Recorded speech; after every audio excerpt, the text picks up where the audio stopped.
Samahan nyo kami magbiyahe ngayon ni Ate Lexie papuntang Mindoro. Hello, hello, beautiful souls. Dito kami sumakay sa Manawag papuntang Cubao. Hindi namin naabutan ng 8 PM na biyahe kaya naghintay kami ng 2 hours at nakasakay kami ng 10 PM papuntang Cubao. May schedule ata ang dating ng bus dito sa Manawag. Hindi pa nga kami nakakalayo ng Manawag ay nagyaya na nga kumain itong ating Ate Lexie. Ang baon namin pagkain na sana isa barko namin kakainin ay kinain na namin dito sa bus pa lang. 1 AM nga nang makarating kami ng Cubao. Nang nakababa na nga kami ng Cubao ay nag-transfer lang kami ng bus papuntang Batangas Pier. Nakasakay naman kaagad kami ng bus papuntang Batangas Pier pero 2 AM na umalis ang bus. Nakarating kami dito sa pier ay 5 AM na. Dito ka kukuha ng terminal ticket na 30 pesos at dito naman sa kabila ay ang kuhanan ng ticket pagsakay ng barko. 500 plus nga sa adult at sa mga bata o estudyante ay 400 plus. Dito naman sa kabilang banda ay mga kainan o kaya mga gusto mo bumili ng mga pasalubong, pwede ka ditong bumili.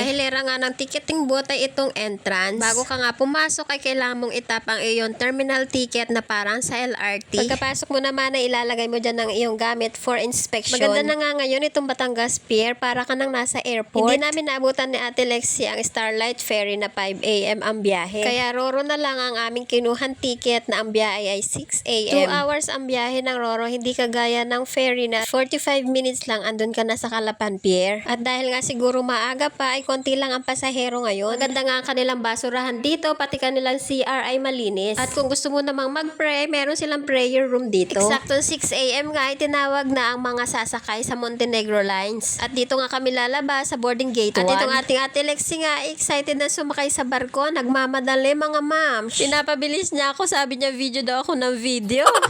Nauuna lagi siyang maglakad sa akin. Tingnan niyo, nakababa na siya dyan sa may hagdanan. Mabuti na nga lang at kukunti lang kaming mga pasahero. Nang nakita na nga ng checker ang aming ticket, ay may tumulong naman sa amin para magdala ng aming mga bag. Salamat sa'yo, kuya! Nakasakay na nga tayo dito sa barko at andito tayo ngayon sa upper deck. Salamat sa batang kasama nating gala. Hanggang dito sa taas ay gusto niyang mamasyal. Kahit antok pa ang kanyang ina ay hindi makatulog kasi gala ng gala ang batang ito. Mahirap na kasing pabayaan mag-isang gumala kasi ayan, delikado talaga, baka mahulog dyan sa tubig, mahirap na. So ayan na nga, medyo malayo na tayo sa Batangas Pier. Umalis na nga ang barko. At sa part na ito rin tayo bababa mamaya doon sa Calapan Pier. Medyo umaambon-ambon nga nung umalis kami ng Batangas Pier. Pero thanks God naman at hindi nga maalon. At habang papalayo nga kami sa pier ay may mga nakikita kaming malalaking barkong naka-standby dito. Siguro yan yung mga barko yan ang babiyahe mamaya. At itong ating Ate Lexie nga ay nagutom na naman nagpabili ng cup noodles. Simula nung sumakay kami ng bus hanggang dito sa barko ay walang hilo-hilo nga itong si Ate Lexie natin. Ayan nga at nagagawa pang kumain ng nakatayo. Pagkatapos ng kumain ay tumambay nga kami dito sa may gilid. Ang ganda nga ng seafoam, diba? Nagsawa na siguro siyang tumambay dyan kaya nagyaya na naman siya sa upper deck. Nakakapag-tiktok pa nga dito si baby girl. So ayan ang view natin dito sa upper deck. Sa part naman na ito, dyan sa bandang unahan ay ang kapitan at ang kanilang pahingahan siguro. Nagsawa na nga ata dito sa taas si Ate Lexie kaya ayan, nagyayaya na naman siya ng pababa. Itutour niya daw kayo sa loob ng barko. Char!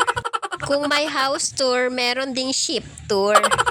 Dahil nga galing tayo sa upper deck, baba naman tayo ngayon. As you can see, green ang kulay ng barko. Mula sa kanilang sahig hanggang sa kanilang upuan ay kulay green. Itong si Ate Lexie lang ang kulay pink. Yung kulay orange naman na yan na nasa ilalim ng mga upuan ay mga life vest or life jacket. Meron din sila ditong tindahan o mini store na nakalagay sa gitna mismo ng barko. At itong kanilang CR ay malinis naman. At dahil mahilig sa malinis na CR ang ating Ate Lexie, ayun, nagpabalik-balik siya doon. Dito naman sa ating bandang kaliwa ang kanilang aircon room. Kung ayaw mo dyan sa open air, ay pwede ka naman sa may aircon. Pero syempre, may extra bayad din dyan. At dahil nga super early pa nang makasakay tayo, ay hindi na nga tayo nag-avail ng aircon room. Tsaka parang not available that time na sumakay kami. Kalmadong-kalmado nga ang dagat nang nagbiyahe kami. Tingnan nyo naman ang kinis-kinis ng tubig. Para ka lang talagang nasa bahay na dinuduyan ka ng kaunti. Tapos ang ganda-ganda ng view ng paligid mo.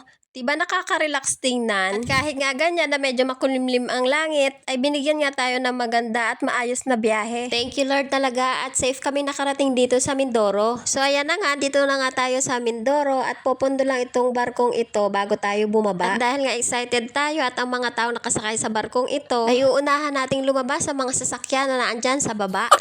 At dahil nga medyo umuulan dito sa Mindoro ay lalagyan na nga ni Ate Lexie ng jacket ang kanyang bag. At sa mga marinong ito na empleyado ng barko, salamat din at hinatid nyo kami sa Mindoro ng safe. Welcome home sa lalawigan ng Mindoro, Ate Lexie. Welcome to Calapan Pier. Pero hindi naman ito ang first time na umuwi dito sa Mindoro si Ate Lexie. O diba, hindi naman namin love ang pink.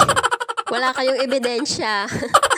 Mula nga Calapan Pier, sasakay pa kami ng van papuntang Socorro tapos magta-tricycle kami hanggang dito sa aming bahay. After a long biyahe at 11 AM, andito na nga kami sa aming bahay. Thank you, Lord!